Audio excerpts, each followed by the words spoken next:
Rivero joining you from my home studio. Thank you for being with us. President Trump says May's jobs report, which showed lower than expected unemployment, is the first step in the country's comeback from the coronavirus crisis. The president signed an extension of the Paycheck Protection Program Friday.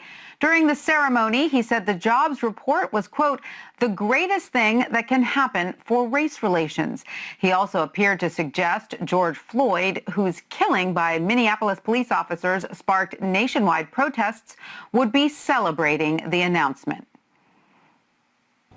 Hopefully George is looking down right now and saying this is a great thing that's happening for our country. This is a great day for him. It's a great day for everybody. This is a great day for everybody. This is a great, great day in terms of equality. It's really what our Constitution requires, and it's what our country is all about. Both the White House and Trump campaign quickly attempted to clarify those comments. They insisted the president was speaking about the fight for equal justice, but it drew sharp criticism from his likely opponent this fall, Joe Biden. George Floyd's last words, "I can't breathe, I can't breathe," have echoed all across this nation and, quite frankly, around the world. For the president to try to put any other words in the mouths of George Floyd, I frankly think is despicable. I was disturbed, however, to see the president crowing this morning, basically hanging a mission accomplished banner out there, when there's so much more work to be done. So many Americans are still hurting. And Major Garrett, Joseph Pinion, and Joel Payne join me now. Major is CBS News chief Washington correspondent. Joseph is a Republican strategist and founder of Pinion Enterprises. And Joel is a CBSN political contributor and Democratic strategist. He's also the host of a new podcast, Here Comes the Pain. Welcome to all of you. It's great to have you with us. Major, let me start with you. Let's start with the back and forth over the president's comments. Does the White House appear to be doing some damage control? Well, certainly.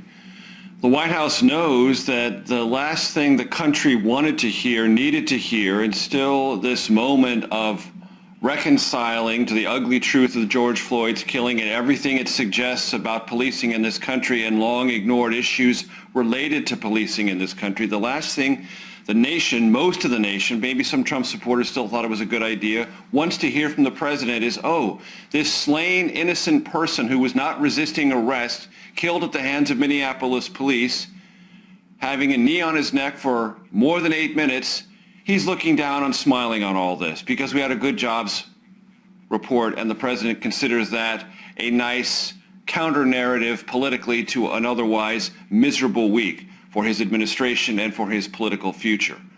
So of course the campaign and the White House backtracked and said, oh, no, it's all about equal justice. But in the president's own words, asked a question as he was leaving, what about these other issues? The president said the economy solves all of that. That has been his decades-long perspective, that economic vitality solves or addresses to his satisfaction racial issues in this country. The country will make a determination come November about whether they believe that's true. And so, Joseph, you're a Republican strategist. If you were advising the president, would you encourage him to stay the course with his current approach to addressing George Floyd's death as well as the protests?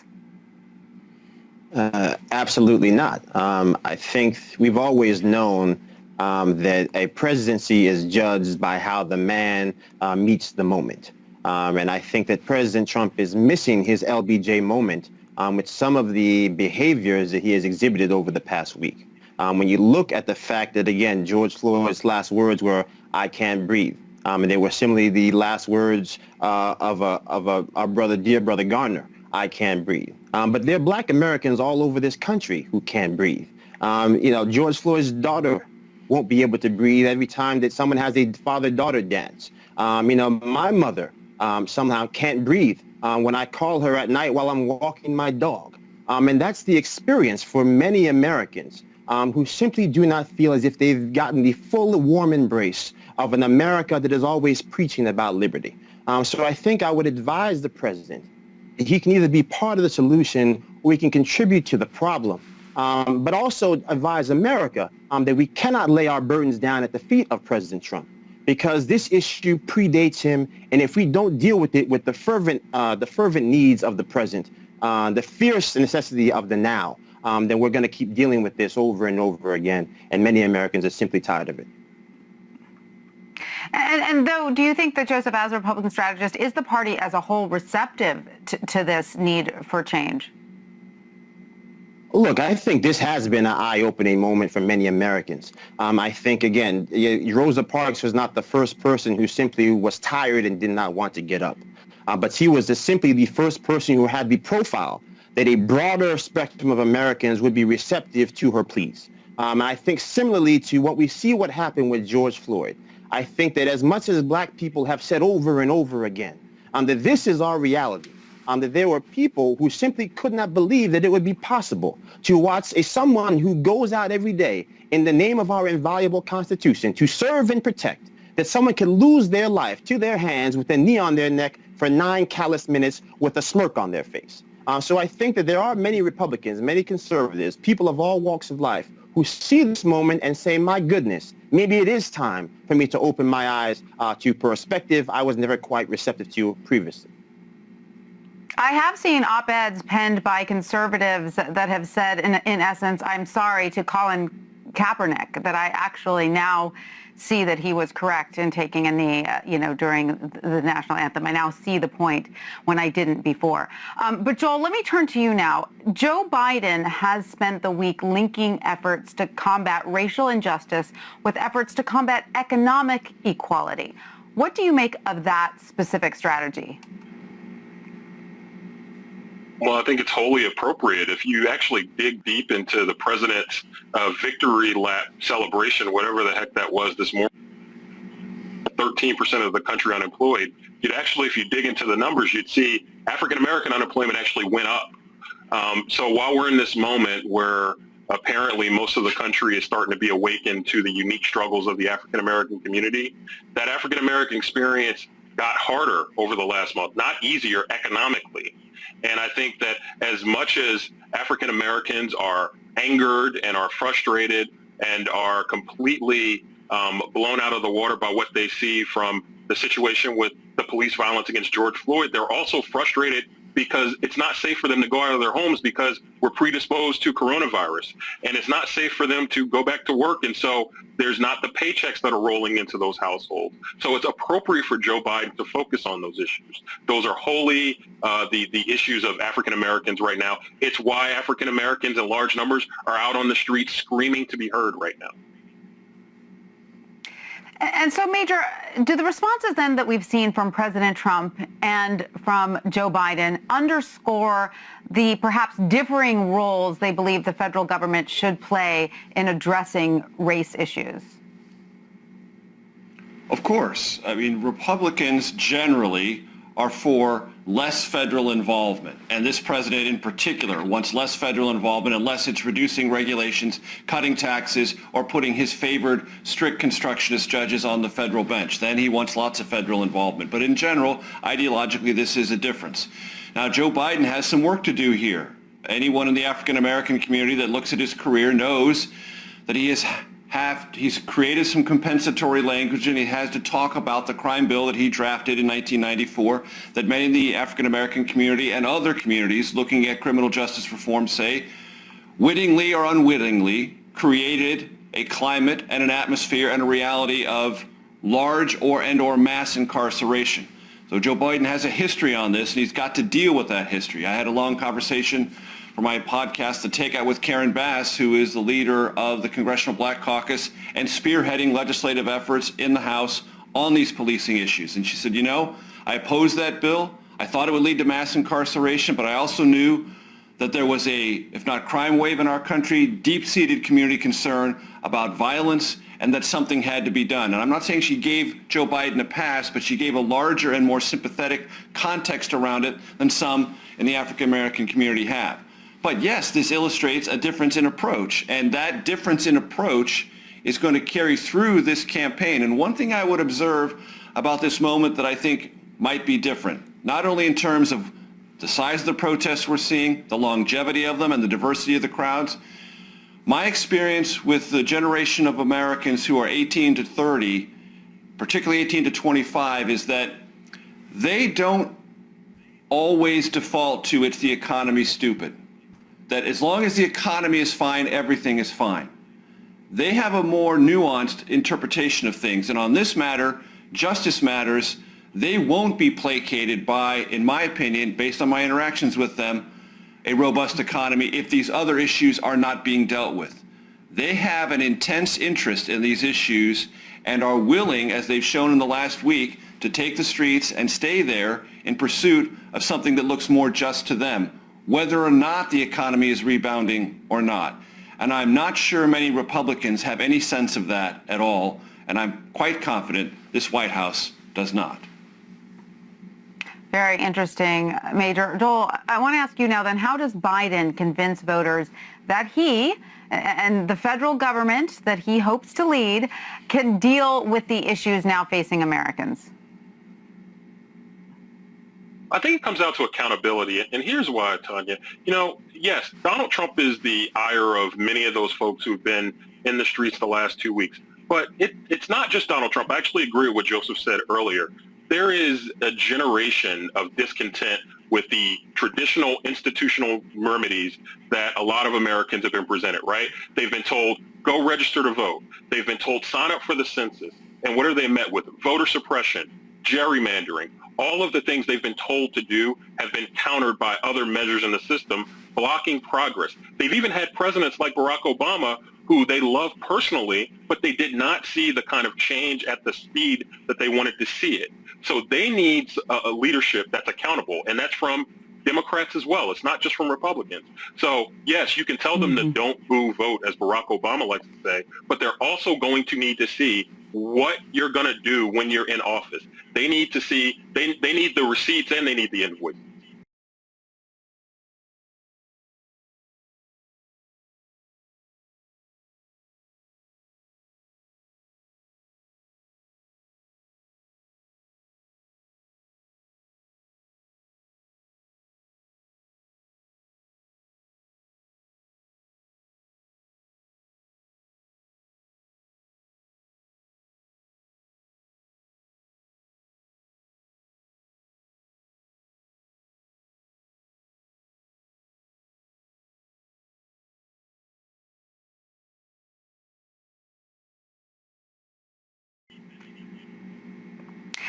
You know, Joseph, I want to ask you something based on what Joel just said. You know, a lot of conservatives and a lot of Republicans often say, hey, race relations in this country have gotten so bad because of Barack Obama. They point to his administration as creating a worse climate for race relations in this country. Can you explain that position? Well, I mean, I think it is a position that makes it understandable why we have not received a robust amount of support from black voters in this nation in over 40 years. The fact of the matter remains is that we are not talking about white privilege. We're not talking about white fragility. We're not talking about some deficiency in black people. We are talking about a systemic devaluation of blackness that extends back to when this nation decided that we were 3/5 of a human being.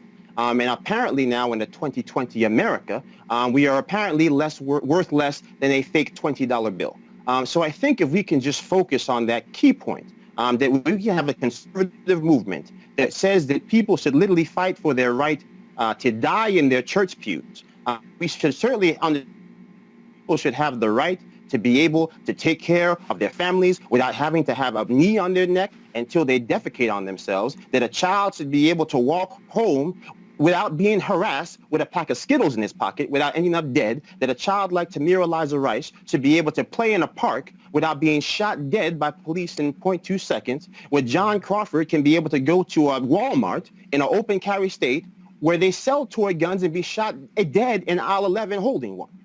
These are the type of issues that black Americans want to see leadership on. And until we have people in both parties, because again, I will continue to iterate that all the things that I just uttered, all of those black people who lost their lives before President Trump ever put his hand on a Bible. So I think that's the reality that we're facing. And I think much like in the 60s, America is getting a new dose of a new kind of reality television, and they're appalled by what they see. Right. But of course, realistically, we have a president who's worried about re-election right now, right? And he's now, refers to himself often as the law and order president this week. He's accused some protesters of being members of Antifa. Does that resonate with his base at this moment, or is he at risk of, losing some of those voters who, are not quite sure how he's handling this situation, and they're not part of his solid base? Look, let's be very clear. I think there is what we call the human tragedy of the aftermath of George Floyd and the political reality. The political reality that we're facing right now is that President Trump only lost Minnesota by 40,000 votes, less than 2%. And every time a new business in Minnesota burns, a new Donald Trump voter is born, the RNC is raising more money, and President Trump's likelihood of re-election goes up. So that is the political reality that, again, as protests turn to riots, so do the concerns of average Americans, as we call those white moderates, as Dr. King so eloquently referred to them, start to go back to what he called the tranquilizing drug of gradualism and start to be more concerned with their life and their liberty than the overarching trajectory of America's race relations. So I think that is the silver lining, that yes, you can say all this stuff about President Trump harping too much on the riots, but if the riots do not stop, if the riots dwarf out the protests, then again, in places like Pennsylvania, Michigan, Wisconsin, states won by less than 78,000 votes in favor of President Trump, those blue-collar workers will start looking at what's best for them and not what's best for the trajectory of this nation once again. And so, Major, over the last week, we've seen current Defense Secretary Mark Esper, former Defense Secretary James Mattis, and former Joint Chiefs Chairman Martin Dempsey and Mike Mullen criticize the president's threat to use troops on protesters. How significant is this? Well, first of all, we have to put Mark Esper, the current Defense Secretary, in a different category. He did not criticize the president. He just said he would oppose use of the Insurrection Act. The others you mentioned have criticized the president, not just for his rhetoric, but his demeanor, his entire approach to this. And I think you could see all week as the Defense Secretary, Mark Esper, tried to walk back not only his participation in that event on Monday that has shocked the country and very deeply shocked the United States military in terms of its implications, what was being toyed with there. The idea of militarizing federal police and clearing out peaceful protesters to make way for a presidential photo opportunity. All of that sensitized the military to something that was very dangerous and that something was being meddled with that ought not and historically had not been meddled with in this country. The cohesion between the military, the Constitution, and the public it protects. All of those things came into very sharp relief. And all week long, you have seen the Defense Secretary try to back away from all of those things. The helicopter hovering over protesters in the District of Columbia, that clearing of Lafayette Square, his use of the word battle space to talk about America on a conference call with governors where the President of the United States berated them for not being dominant enough with people in the streets. All of those things he has peeled back for, or at least attempted to.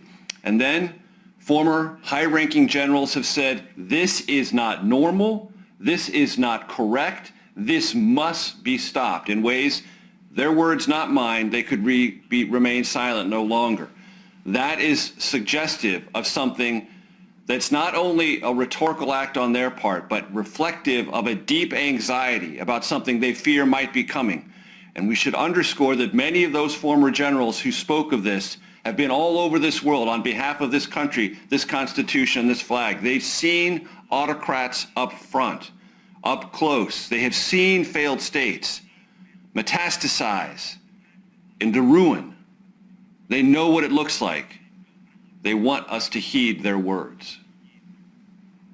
It's like we are seeing in real time how fragile a democracy really is. In a way, as Americans, we've never really experienced before, or at least in my lifetime. Joel, I want to ask you about the fact that this is all happening amid a nationwide pandemic. Recent polls show voters are split on whether President Trump or Joe Biden would do a better job responding to it. However, Biden does lead when it comes to healthcare issues, and the president leads on economic issues. Is the Biden campaign adjusting its strategy to account for this, in addition to addressing these issues of race and justice? I think the Biden campaign has whipped into pretty good shape over the last few weeks. Look, they've got actually they have different people who are leading the campaign now than they were leading during the primary, and I think that can't be understated. They have a general election team that's in place now. But look, let's make no mistake about it. This election will be a referendum on Donald Trump. You know, Joe Biden should do things that he needs to do to present his vision for the country. But at the end of the day, this election is about, do you believe the country can survive another 4 years of Donald Trump? And I actually think, unlike most challengers who would not be excited about that kind of contrast, I think Joe Biden feels pretty good about voters going into the booth with that in mind.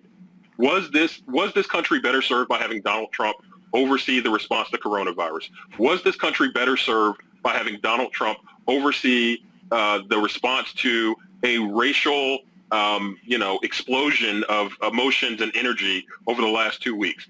Who would be better to do that? I think Joe Biden wins that contrast every single time.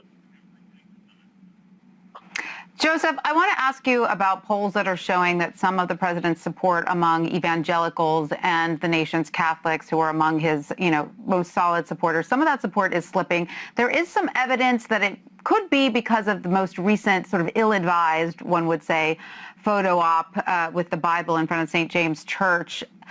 Should he be concerned about this? And do you think that this is just a temporary slide that will come back? Look, I think, we can go back to the polling that was done coming out of the tragedy in El Paso. I think that when you have events like this, they typically, either the president is judged for his response and he is either rewarded or punished when it comes to his approval ratings. So I think right now President Trump is learning and possibly the only way that he ever does learn, that perhaps there needs to be a new strategy in how we respond to these issues. I think having said that, when you look at, the trajectory of this election will not be decided by polls that we take in June. It will be decided when people go to the polls in November and say, if you're one of those 7 million people who didn't have a job when President Trump took office, have you gotten your job back? If you're one of those people who have higher wages now under the Trump administration than you did under Obama, where we saw wages decline for women, African Americans, as well as young people, do you think you're still doing better off now? Are grandma and grandpa still alive? Those are the kind of core existential questions that we will be deciding. And I think on many levels, as unfortunate as it may be, never in the history of this nation have we gone to the polls in search of a racial remedy. People go to the polls to figure out how they can improve their lives, how they can simply survive. And I think that what the problem that Democrats face is that they have not provided a concrete reason to go to the polls and vote for them when it pertains to people being able to get from one day to the next. Joe, I'm sorry. I completely disagree with that. I completely disagree. Well, go ahead, Joel. You got the floor for a little bit. Go ahead. Yeah, I completely disagree with that from a number of reasons. One, I worked on Hillary Clinton's campaign in 2016, and we took a lot of guff from people for pointing out in very pointed terms what Donald Trump's presidency would mean for America in terms of race relations. She laid out very clear cases for what Donald Trump would do in terms of dividing this country. Now, people made a choice, and Donald Trump won by negative 3.5 million votes. Great. But if you want to say that Democrats have not given the country a choice on race relations, I completely disagree with that. And in terms of economics, it could not be more clear who stands on what side. Democrats consistently have put forward solutions that have been people-focused, that have been focused on giving direct money to those who've been impacted by the coronavirus pandemic. The president and Republicans have decided they want to give money to businesses. In fact, that victory lap celebration they did this morning was really just an excuse not to pass the fourth stimulus for working American people. They were excited that they could give more money to businesses and less money to people. So I think Democrats and Republicans have been very clear about what solutions they've laid out for American folks. Well, look, I don't think that Joel and Democrats Joseph, that's why we love having you on, because you have both, you lay out both sides of the argument. But I want to turn to Major quickly before we let you all go, because Major, you spoke with California Congresswoman and Chair of the Congressional Black Caucus, Karen Bass, as you mentioned earlier, for this week's episode of The Takeout. And you two discussed police reform bills. What kind of appetite is there in Congress right now for this type of legislation? There's a sense of urgency, no question about it. And Karen Bass said the package will be unveiled early next week and that they were in the process of writing it. You can learn all the details about that at The Takeout on tonight at 9 p.m. Eastern on CBSN, and again tomorrow night at 9 p.m. on CBSN. And the question arises, what is the scope of the federal role in local policing? Well, as she said, the federal government has a lot of powers it can exercise through the purse. If you are receiving money, we can condition some of that money on necessary reforms. And that really hasn't been the way Washington has approached local policing issues historically. They've written laws, they've federalized crimes, they've increased federal penalties on crimes, but when dealing with police and police issues, the federal government has basically had a hands-off approach. And we talked about several pieces of legislation to ban a chokehold, for example. That's going to be in it. She said so.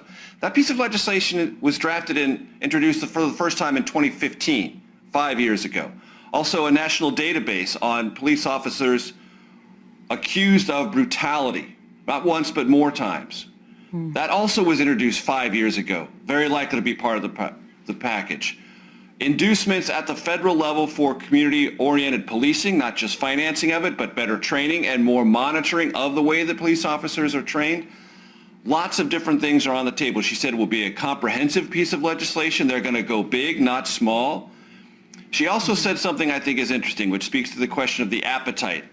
She said she was part of a Zoom conference call, which is what everyone is doing legislatively now, with the problem solvers caucus within the House. That's Republicans and Democrats. And she said a great number of those Republicans said they were for all these ideas and said they would vote for them. She anticipates they will vote for them. We'll see. But she's optimistic about that once this legislation comes to the floor of the House. But legislation will come. It will have many details, and most of those were discussed in The Takeout. All right. Once again, we can watch it with Major Garrett at 9 p.m. Eastern tonight.